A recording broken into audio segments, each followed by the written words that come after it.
Now, there is a new song released by Falz. Falz is Falana, the son of senior advocate of Nigeria, Femi Falana. Now, you might have a different opinion about the father of this singer. Well, he has his own style, and most of his songs are conscious, and that is what separates him from others. Now, let us stop beating around the bush. He released a song recently, Mr. Yakubu. Mr. Yakubu, as you know, is the name of Inec chairman, and what happened eventually where APC was declared the winner and Bola Ahmed Tinubu being the candidate is the president-elect. What happened in between this? Well, I'm going to leave it for you to find out. I mean, you already know. There's nothing to find out. Bola Ahmed Tinubu has been declared the winner. Peter Obi is there, struggling to find a kind of, a sort of leverage or just something for himself to balance himself up and eventually claim what he said was stolen from him. Now, people are screaming all over the streets, and part of it is the reaction that you saw in that song, Mr. Yakubu. Now, I cannot play the song on this channel as his record label will charge us for that, and YouTube does not permit this. I'm not going to play the song, but you know the storyline already. You know what happened in Nigeria, how elections were supposed to be credible. Inec came into it as they will do, as it is their job to do. And in between it, something happened. One man was declared the winner. And according to what the street is saying, according to what people who were part of the NSAS, people who got tired of APC, which he called Ole. O-L-E. That's a Yoruba word for a thief. Ole. That is what APC is. And Mr. Yakubu that got money to kind of sway the votes and pretend like his eyes cannot see.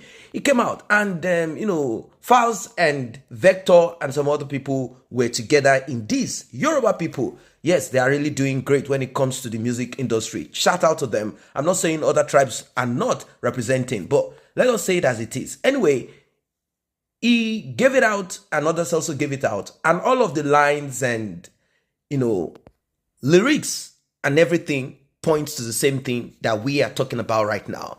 Now he has been asked, are you not afraid to die? Or is he saying it himself like, well, there is nothing else to fear.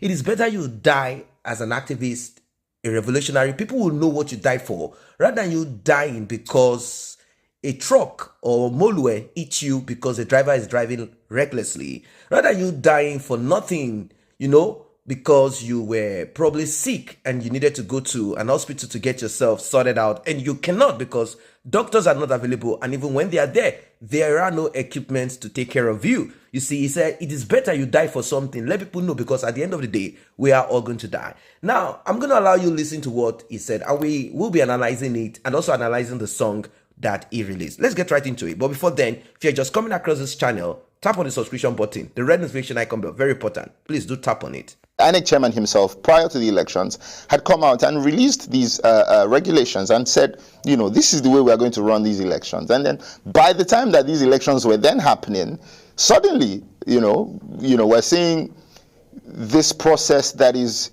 so not transparent and exactly the opposite of what you said it was going to be. And I think we can see that there's been a bit of a trajectory.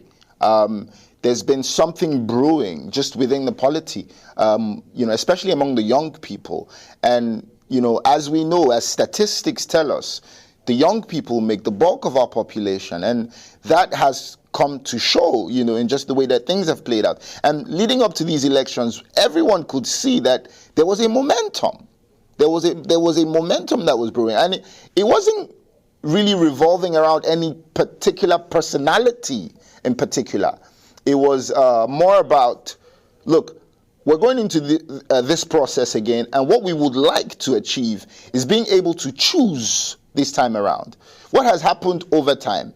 And, this entire thing that's happening now is not new to us. It's what is normally expected. They come and they do this wuru-wuru, and people's votes don't count. And even coming into these elections, most people are saying, oh, our votes wouldn't count because that's the way they do it normally. We'll go there, we'll waste our time, they will just come and they will do what they want to do.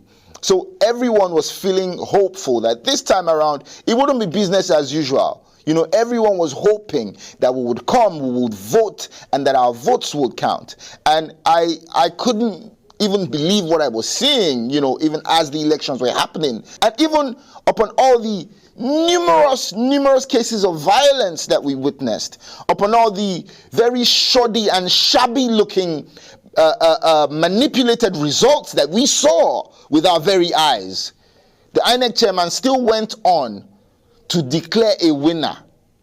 And as for the presidential election, as the presidential election is concerned, in the dead of the night, So, it was all just a big mess.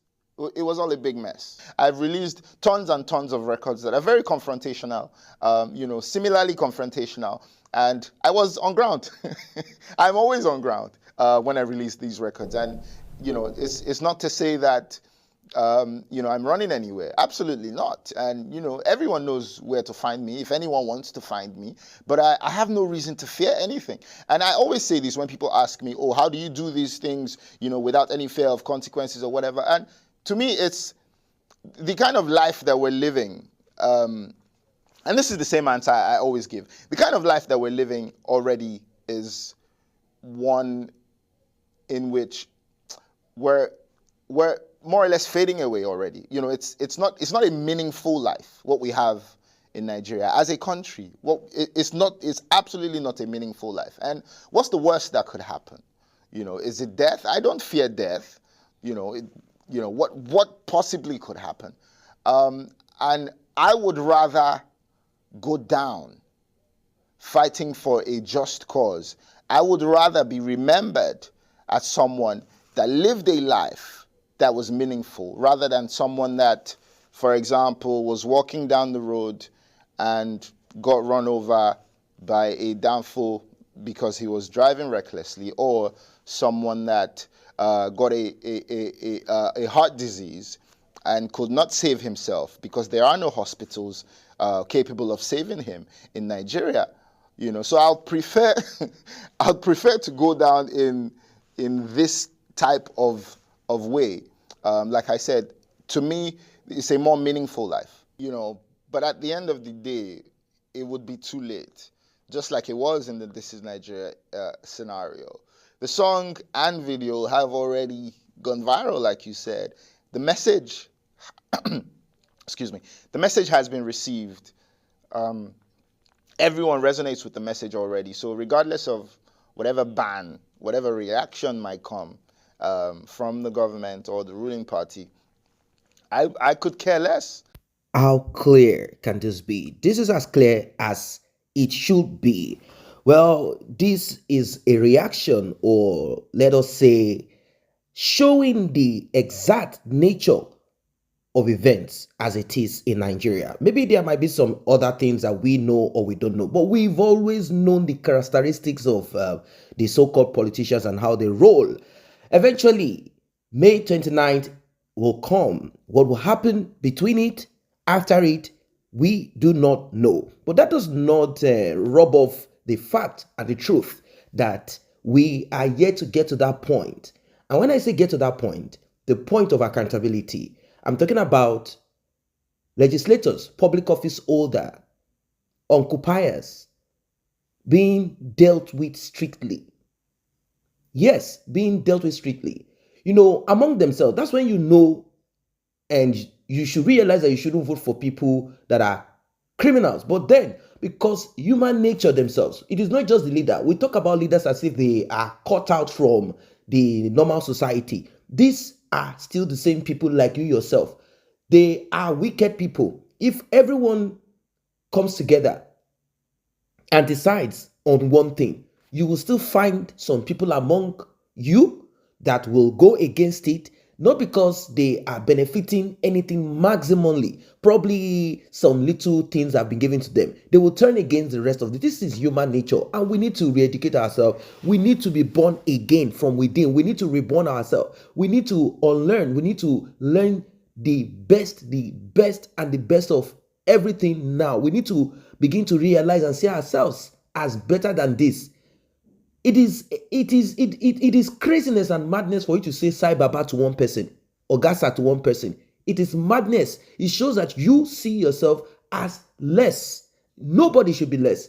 Everyone is equal in Nigeria because Obasanjo, Tinubu, Yaradua, Dangote, anybody, any of them benefited from Nigeria through some form of crime or monopoly. So what does it mean? It means that some group of people, because they found themselves in the corridor of power or put themselves there somehow, got there, probably they deceived people, probably through using the gun, whatever way they got in there and took what belongs to everyone for themselves. And with this, they became large. They were able to have more money.